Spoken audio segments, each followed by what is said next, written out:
Hi, welcome to Conversations on Sex, Addiction, and Relationships. I'm Wendy Conquest, and I'm here with friends and colleagues Tim Stein and Jeannie Tony. Dan Drake is usually part of our conversation, but he is not here today, but will be joining us next time.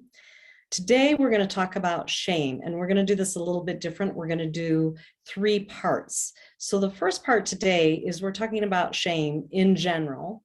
And next time we'll be talking about part 2 will be shame regarding sex addiction or in sex addiction. And then the third part will be shame for partners of sex addicts. So first of all, today, how do we talk about shame in general so that we have a good working definition? I love talking about shame. It is one of those pieces about the work that I find such joy in helping people to understand and move through. I think that there's an important piece to start with is recognizing that shame can be healthy and appropriate, and it can also be overwhelming and problematic. And so I sort of shorthand talk about healthy shame is often experienced as embarrassment. And that, allows us to feel humble, to recognize that we're imperfect just like everyone else, and to contain ourselves. Then there's the shame that usually creates problems for people, which is, toxic shame, carried shame, problematic shame. Pick your adjective to attach to that. And when we're talking about that shame, I usually find that people experience that as that is shame where I feel less than. Something happened or I did something, and I feel like my value, my worth has lessened. It's interesting. I don't think of it as healthy shame. I'll use similar and a little different. I've done something is guilt. I am bad because I've done something is shame. So I made a mistake, right? I said something, it was harmful and hurtful to another person. I've done a poor behavior. I've said something harmful. Versus shame, I am I'm unworthy because I said that thing. So it's interesting that you're saying healthy shame, and I would call that guilt, embarrassment, and separating shame as the I am bad part. So I'm curious, Wendy, how would you define? Yeah, I really like this conversation. So I was thinking, is there a litmus test? Because I think a lot of times shame is we don't know consciously that we have shame coming up. And so I am wondering if when someone is in shame, that's when the protectors, so for our audience, we did a podcast on internal family systems, which talks about different parts of the psyche that comes in to protect parts of us that are deeply wounded. And so my thought is that when shame is activated, different protectors come up. That's when people start really fighting or attacking or just running away from the relationship completely. So they're not even, and potentially blaming the other person because something has gotten hit in their emotional body, and it's so difficult to look at or to face. And so there's this knee-jerk reaction to get away. Where with as you were saying with guilt, or Tim, what you were saying with healthy shame, if someone said, gosh, Wendy, you parked your car kind of weird, in the parking lot. Hopefully I would say, oh, wow, okay, I wasn't paying much attention. So let me go and straighten it out, right? However, that could also become a shame-filled experience as well. Right. And I say, oh my gosh, how could they be persecuting me like that? How could they be taking my inventory? How dare they say that I parked wrong? If I have deep shame around, I don't know, being wrong or making a mistake. Yeah. One of the things I was thinking, let me just drop in here for the parking lot, perfect example. Because I hear that defensive posture, that protective mechanisms, protecting the psyche, right? And then there's the other part where I could see people saying, oh, I parked the car wrong. I'm such a bad driver. I should have been more cautious. I should have been more aware. Should is always shame for me when it comes up. That they, instead of a defensive mechanism, they're collapsing. They're just, the weight of it is too great. And so there's another reaction that could be shame as well and look different. I sometimes think about it, I always think about it as, am I feeling shame around what's as myself, as the adult in the situation now and what's happening? So like the parking lot example, oh, I wasn't paying attention. I was busy doing other stuff. I wandered in, I parked kind of cockeyed. Oh, okay, I'm embarrassed that I did that. That's my word. I'm embarrassed that I did that. I'll go take care of it. Or is there a wound that goes back to my past? That, hey, you parked cockeyed in the parking lot, and my mind goes to, oh, one more thing I can't do right. Everything that I do that wrong gets called out. This is going to live with me, and this is going to be that black mark that's going to sort of mark me with this person forever. That other people know how to do this, and obvious, like, what is it, that deep trauma wounding that gets attached to it? And then instead of reacting to that situation as my adult with, and again, my wording, with embarrassment, I react to that situation as this wounded child who's in the middle of my trauma. And the reaction comes out very, very differently, because it's not really connected to the situation, and it's not really my adult self. It's this wounded younger part that's desperately trying to keep from being overwhelmed by it. Yeah. Mhm. Do we That have? look on your face, Jeannie, like I'm thinking something. Well, I was thinking something, but not in disagreement of you, Mr. Stein. I was thinking actually about how shame, I feel like it's one of those things, new but not new, right? Shame is not new. It's been around for thousands of years, I would say probably our human experience. And yet it feels like just in the last however many years, people are really, and clinicians and researchers, starting to articulate, create models, talk about treatment, really exploring, what does this shame, where does it come from, what does it mean, how does one treat it? And so it's kind of a new field. Yeah. It's kind of a new field. What would you say is the opposite of shame? What would it be? I guess my first thought would be empowerment or confidence, but That's where I went, Wendy. You I did. went right to confidence, like the sense of I am good enough. Yeah. I think of And- acceptance. Acceptance. Yeah, that I can accept what's happened. I've shared on here that I've done a lot of my own personal work to get to where I'm at. I know for myself, my work around my trauma and shame, there was a significant shift where, when I noticed that I'd made a mistake, that instead of dropping into a place of feeling less than, that I was able to have that acceptance of, oh, I'm human, and oh, I'm going to make a mistake, and I'll clean it up, and it's not going to be the end of the world. And there was a very different level of energy there. And there was acceptance. What was the word that you guys were using? Confidence. Confidence, empowerment. I'm good enough. That there's that ability to recognize a mistake, an imperfection, intentional or not. Without going into that deep wounded place. Exactly. Yeah, it's like the safety net has come up with the healing, that you don't drop down into that lower level. And when our clients don't have that, isn't that sort of the core of most of the struggles? that they have. That's sort of my perspective. I mean, we talk about addiction, and at the core of addiction is usually shame. And I don't want to get into the addiction conversation. That's part two. Right.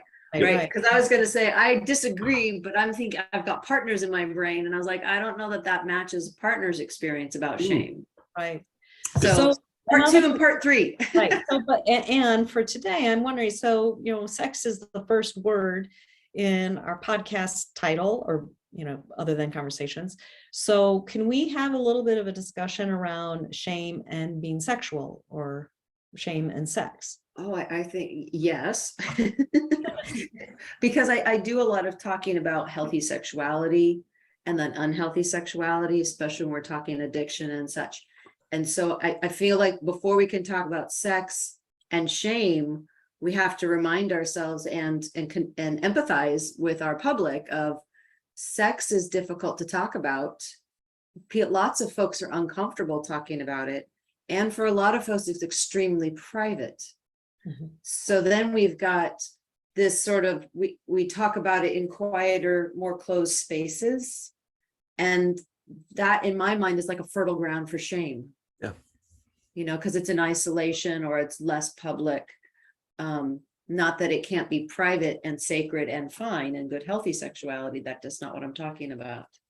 But I think before we talk about shame and sex, we have to acknowledge the uncomfortableness of a lot of people talking about sex in general. Well, and I want to say that a lot of therapists shy away from talking about sex. So when I was a clinical supervisor with one of the centers here, I was training interns, and I said, so how are you going to talk to your clients about sex? And they get all kind of giggly and look down at the floor, and we say, wait, listen, this is a part of relationship, this is a part of being a human being.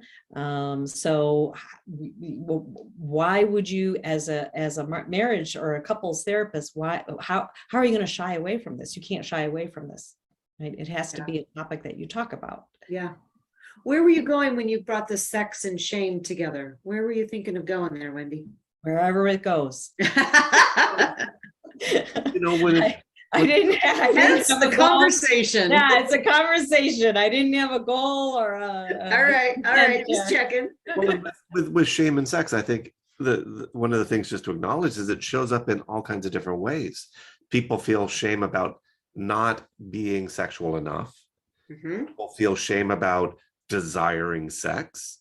Or not desiring sex. People feel shame about presenting themselves in a sexual way. People feel shame about their discomfort around their body and their sexual characteristics. People feel shame about their performance.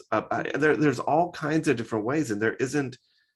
I think it's just important to just acknowledge that sex may be one of the areas that it circles around. But shame can be attached to any aspect of that. I'm too sexual, or I'm not sexual enough. Mm-hmm. I'm too sexually developed. I'm not sexually developed enough.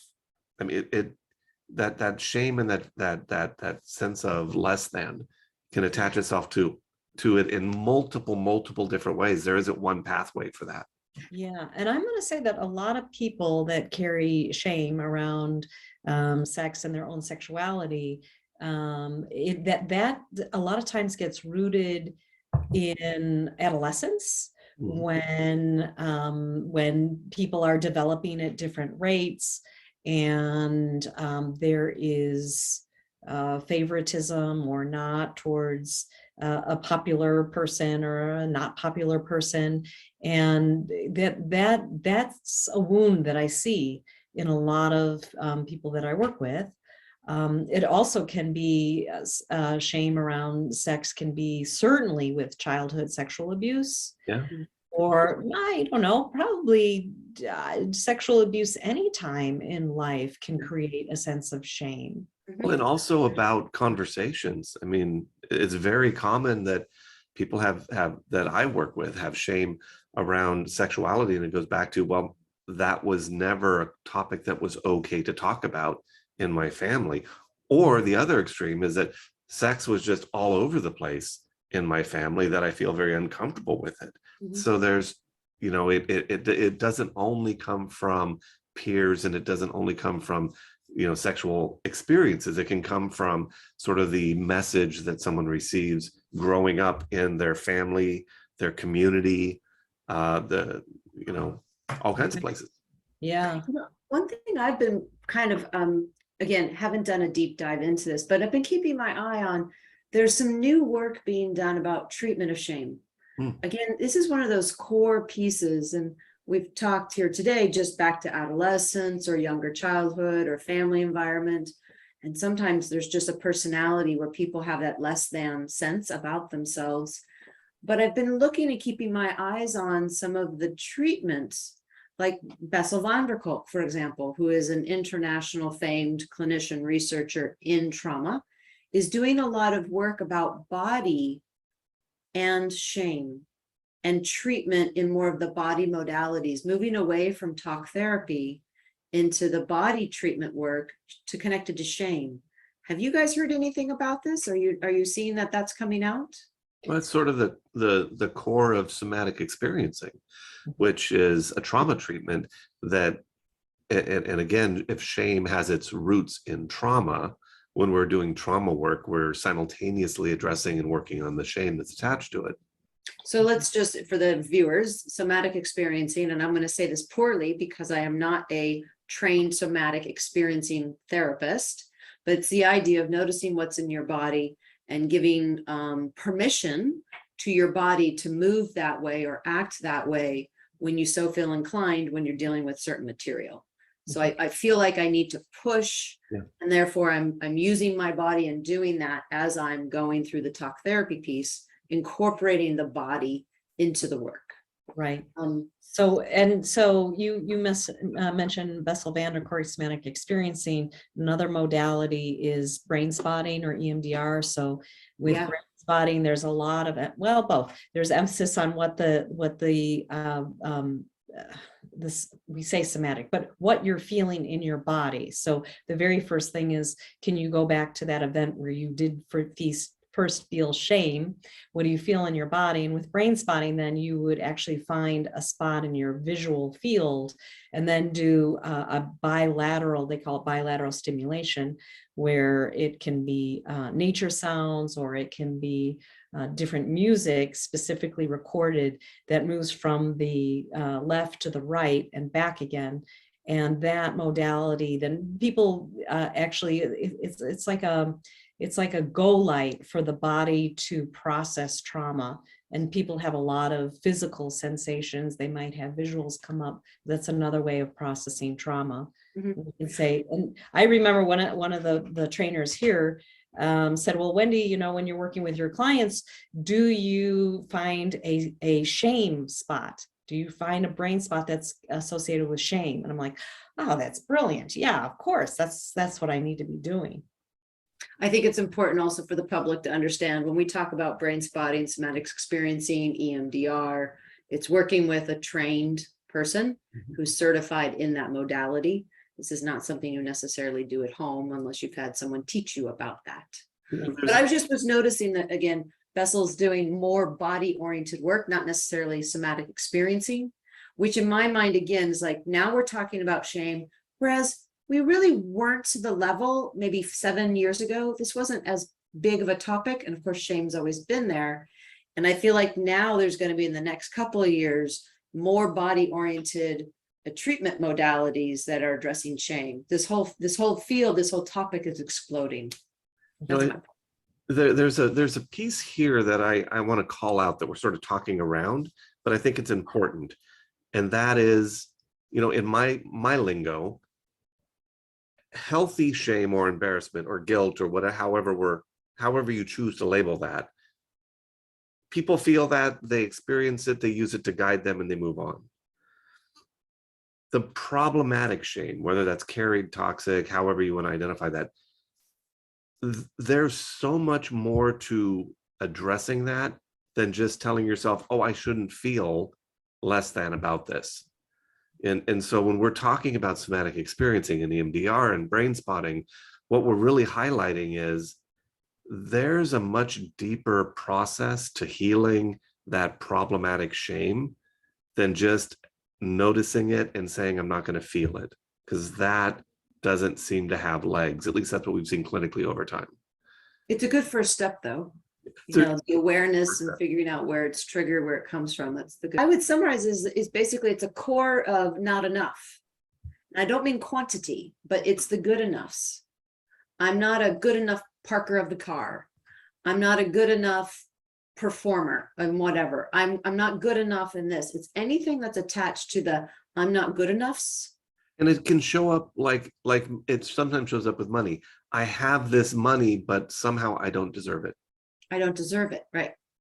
Because I'm not enough worthy of Right. it. Yeah, yeah. So thinking about us kind of just wrapping this up a little bit. Any closing thoughts on shame? Don't do it. Because that is a very effective mantra.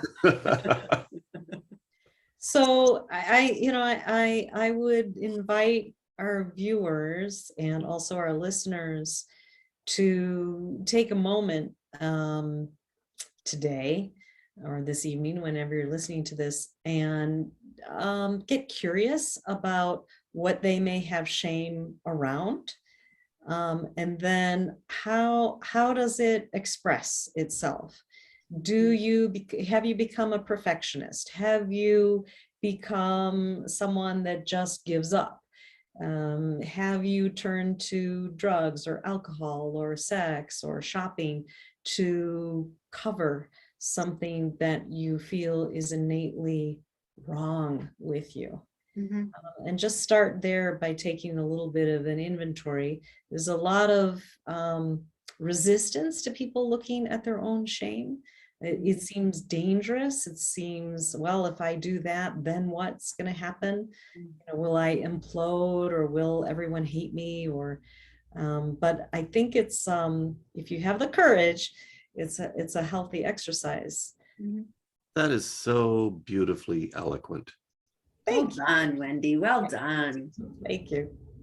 You guys have anything to say before we end? Oh, not after that. Well, I was going to say something, but maybe I shouldn't because I'm not good enough to follow Wendy. You're in your shame. I was going to piggyback and say, like you said, taking a moment of, is it guilt? Again, these are the way I define it and separate it. Is it guilt? I made a mistake. I've done something wrong versus, am I not good enough because I made that mistake? So looking at when something comes up, is that guilt? Is that shame? Is that embarrassment? What is that? And it's such an exploratory process. I do have one thing that I will piggyback on. All right, then. And that is, I will just put out there that I find a great indicator of, am I experiencing shame? By asking myself, how old do I feel? Yeah, inner child work. And oftentimes, if I'm in my own healthy shame, however we want to define that, I feel my current age. If I'm in that problematic shame, less than, all that kind of stuff, I often feel younger. I feel like a teenager. I feel like a little kid. There's like a tantrum reaction going on of justification in my head with those sparks that I'm obviously right and being persecuted. So, one thing, as you're considering, does this apply to me and does this show up for me? One thing you can ask yourself is, in this moment, how old do I feel? And if I feel young, there's a significant chance that you are in the middle of a shame reaction. That's great. So thank you everyone for being here with us on Conversations on Sex, Addiction, and Relationships. Please like us or share on your favorite social media, Facebook, Instagram, Twitter, LinkedIn, or any of the other platforms out there. And we are excited to see you next time. Thanks so much. Bye.